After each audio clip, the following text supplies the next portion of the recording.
E aí, pessoal do canal, tudo certo? Pessoal, tô aqui para gravar um Café com Fertilidade, que é o nosso quadro onde a gente responde as perguntas que vocês mandaram pra gente lá no Insta ou aqui no YouTube.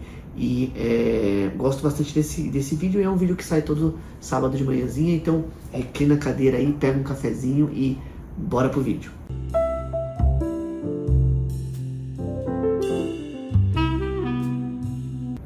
Vamos lá, pessoal, ó, há algum alimento que possa contribuir para a inflamação da endometriose?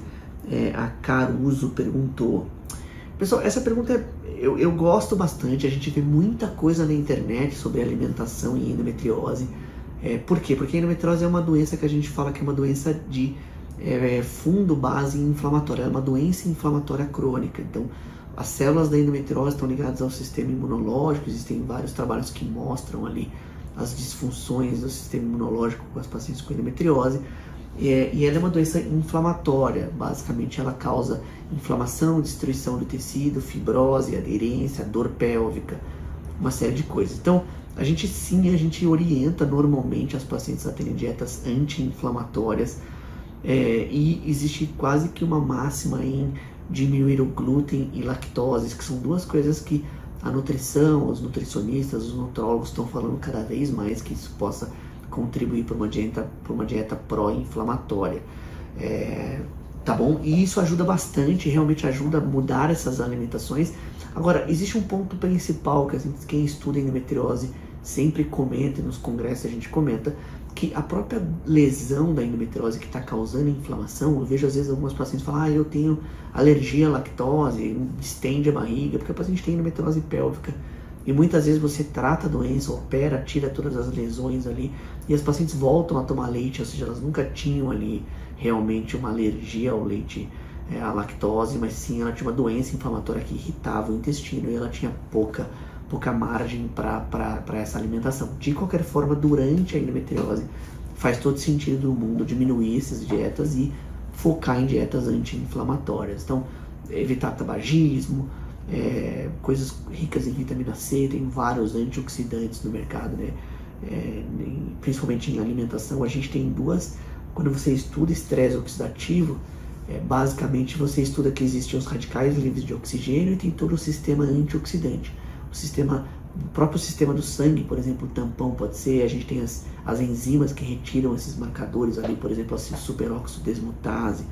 E além disso, você tem todo o sistema antioxidante que vem da alimentação, que são esses oligoelementos. Então, o que comer? Dieta anti-inflamatória em geral tem várias, vitamina C, coisas ricas em coisas cítricas, e aí tem várias outras coisas que você pode basicamente evitar, tá bom?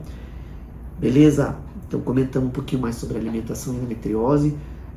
Bora para a próxima pergunta. Bom, a Fernanda perguntou o seguinte: a paciente que tem alta depois do positivo, ou o tratamento vai até o final da gestação com o FIV? Essa pergunta é muito legal por vários motivos. A gente vê pessoas que estão com o seu médico ali, que já são médicos da reprodução humana e que acabam engravidando por tratamento. Isso é muito comum às vezes no interior.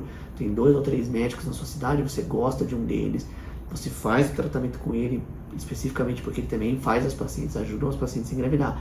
E o médico acompanha essas pacientes até o final.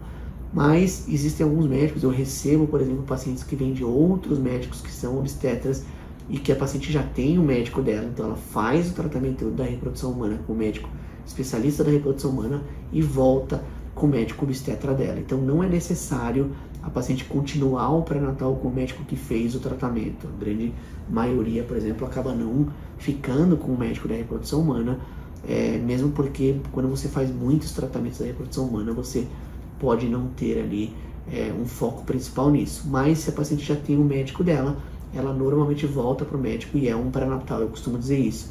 É um pré-natal com uma expectativa maior, mas salvo qualquer outras alterações, não é um pré-natal que tenha grandes diferenças de um pré-natal de baixo risco. Claro, cada paciente tem uma informação, né? Se ela já é hipertensa, se ela já tem um pouco mais de idade, você pode incluir ali alguns outros fatores de risco para as pacientes que vão engravidar por tratamento, principalmente por fertilização in vitro. Mas em pacientes jovens, sem grandes doenças, o pré-natal é um pré-natal como outro qualquer, não necessita ser um tratamento ali de alto risco. Tá ótimo? Legal demais essa pergunta.